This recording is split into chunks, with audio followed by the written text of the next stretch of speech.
presente, nossa identidade, que ela busca muitas vezes sobressair, sobreviver de um esmagamento sulista. O Sul, não se sabe porquê, resiste à nossa cultura. Então cabe a nós, para que possamos, não dizer sobreviver, porque ela tem identidade e pernas próprias, mas dizer para o sulista que tanto quanto eles têm o direito de o ser, que nós também temos o direito de sermos o que somos.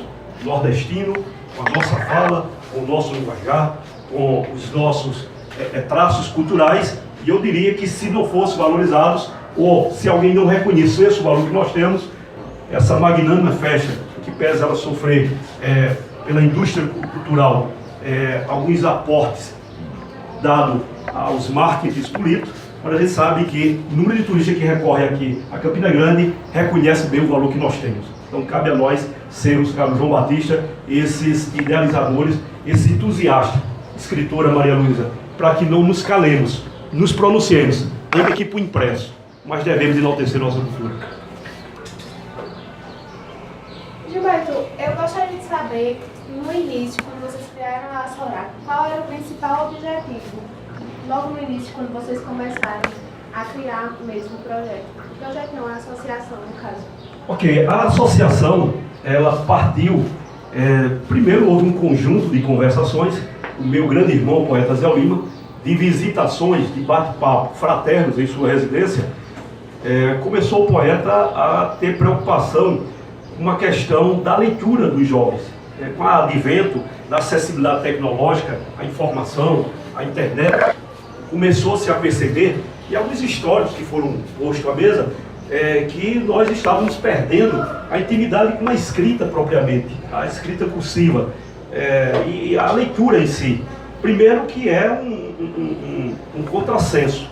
Alguém dizer que está perdendo contato com a leitura no livro, se já é regra, não é exceção, que é bastante cansativo ler numa tela de um computador, de um celular. Quem gosta de ler bastante sabe que é menos cansativo ler um livro do que propriamente ler uma tela. E sabemos que tem os efeitos tecnológicos na visão. Quem fica, a luminosidade das telas, com o tempo prejudica a sua visão. E provoca realmente cansaço. Mas que percebeu o poeta Zé Lima, que os alunos chegavam ali à primeira fase do ensino fundamental, passavam para a segunda fase do ensino fundamental, adentravam o ensino médio, chegavam aos bancos acadêmicos com dificuldades em leitura. E mais, estávamos silenciando com a nossa cultura e abrindo portas para a cultura sulista.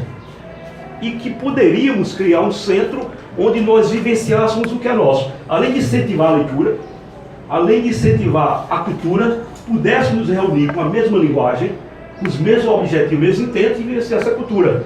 Então surge, ele já, como poeta, tinha vários cordéis, ele já frequentava várias escolas, levando palestras e mostrando cordel, e ele tinha também essa ideia já do jovem repórter, cabine matuta, enfim, inclusive do museu. Estamos observando aqui a mesa, nós temos algumas relíquias, e nós conversávamos muito com relação de rompimento de gerações, ou seja, a tecnologia visitando gerações.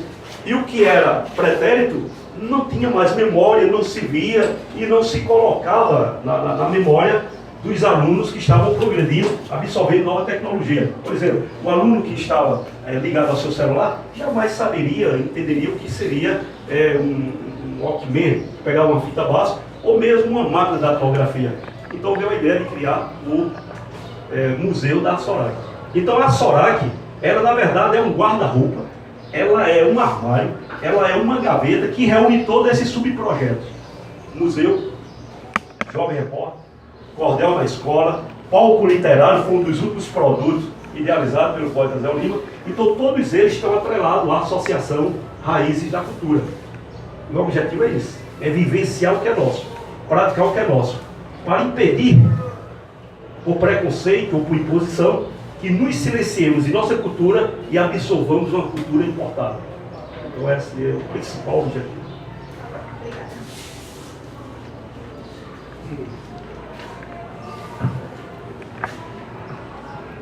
Gilberto falando, eu me lembrei agora, no decorrer da sua fala, eu fui lá para o século I, lá para as Epístolas Paulinas, eu lembrei-me de uma exortação que Paulo deu. Paulo é um filósofo, dando ao jovem Timóteo, disse: Timóteo, persiste em ler, persiste, leia, exorta, até que eu vá, porque se você fizer isso, salvará tanto a ti, mas também os que te ouvem.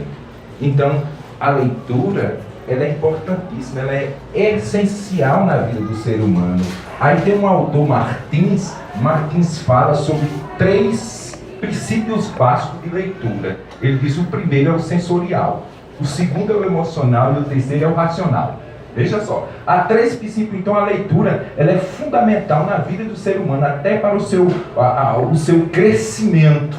E nós vivemos em uma nação que tem uma cultura, não é? Que tem uma cultura das pessoas não ler. Verdade. A nação brasileira, lamentavelmente, não lê. Poucas pessoas se interessam pela leitura, e isso é muito grave. Temos que ler cada vez mais, e para isso, por isso que esse projeto é um projeto louvável, um projeto extraordinário, um projeto que fomenta, principalmente trabalha justamente com os jovens, essa área justamente da leitura, que é fundamental na vida deles. Então eu acho fantástico. João Batista, você toca numa tecla importantíssima, sem apologia a qualquer segmento religioso. Nós sabemos que o país é laico, mas não proíbe a profusão de fé. Eu externo a minha, ao meu grande comandante celestial, o homem de branco, o leão da tribo de Judá, e julgo dos livros, a Bíblia, o maior dos livros, tanto no seu conteúdo e outros valores que se agregam a este livro número 1. E nele está contido: conhecereis a verdade, examineis as Escrituras, e ela vos libertará.